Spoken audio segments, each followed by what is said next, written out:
تھا جس کا انتظار وہ شاہکار آ گیا۔ اس فیصلے کا بڑی بے چینی کے ساتھ خصوصی طور پر قاضی فائز صاحب انتظار کر رہے تھے تفصیلی فیصلے کا مخصوص نشستوں کے حوالے سے،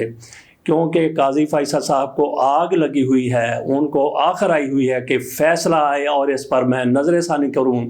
اور فیصلے کو ریورس کر کے رکھ دوں۔ بہرحال وہ فیصلہ آ گیا ہے۔ بتایا جا رہا ہے کہ 70 صفحات پر مشتمل فیصلہ ہے، اردو میں بھی جاری کیا جائے گا۔ اس فیصلے میں یہ نہیں ہے کہ جس طرح سے 12 جولائی کو فیصلہ کیا گیا تھا وہی انہوں نے تھوڑا سا تفصیلی کر دیا، بلکہ اس کے بعد بھی جو کچھ ہوا اس پر بھی اس فیصلے میں کہا گیا ہے، جیسے کہ 2 ججوں کے حوالے سے کہا گیا ان کے اقدام کو غیر آئینی قرار دیا گیا، اور کہا گیا ہے کہ جس طرح سے 2 ججوں نے اختلاف کیا ہے وہ نظام انصاف میں خلل ڈالنے والی بات ہے۔ یہ 2 ججوں کے حوالے سے کہا گیا، جسٹس امین الدین اور جسٹس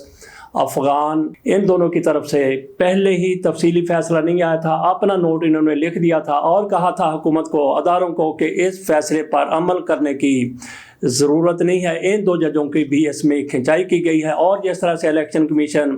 وضاحت کے لیے گیا تھا اس کے بعد اس کا آج 5واں اجلاس پھر ہونا ہے،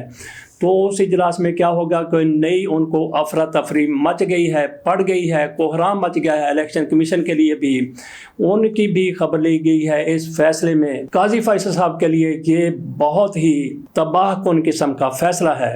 اور یہاں پہ یہ بھی کہنا بہت ضروری ہے کہ 8 کے 8 جج جس طرح سے پہلے روز یکجا تھے، یکجہت تھے، اسی طرح سے آج بھی یکجا اور یکجہت ہیں، اور یہی قاضی فیصل کے لیے نائٹ میئر بن گیا ہے، خوف بن گیا ہے کہ یہ کس طرح سے جج ایک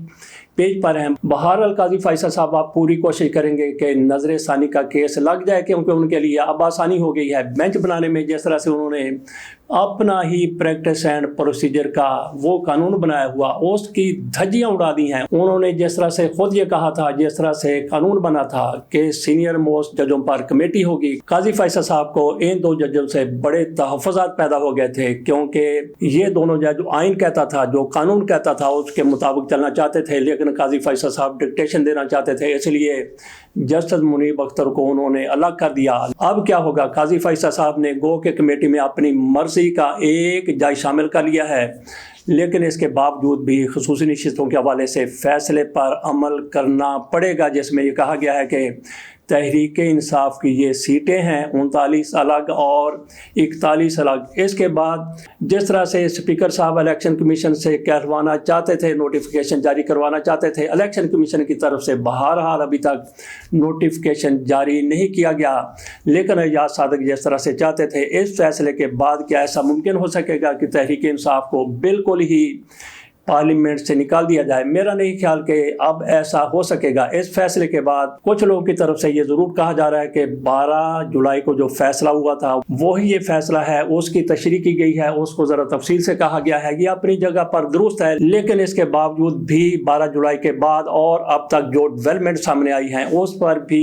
اس فیصلے میں بہت کچھ کہا گیا ہے الیکشن کمیشن کی وضاحت کے حوالے سے، اور پھر 2 ججوں کے حوالے سے انہوں نے بھی بعد میں اپنا اختلافی نوٹ لکھا تھا۔ تو انتظار کرتے ہیں اس فیصلے کا اور اس فیصلے کے کانسیکوینسز کا، کہ اس کے لیے حکومت کے لیے اور تحریک انصاف کی بہتری کے لیے۔ اجازت دیجیے، اللہ حافظ۔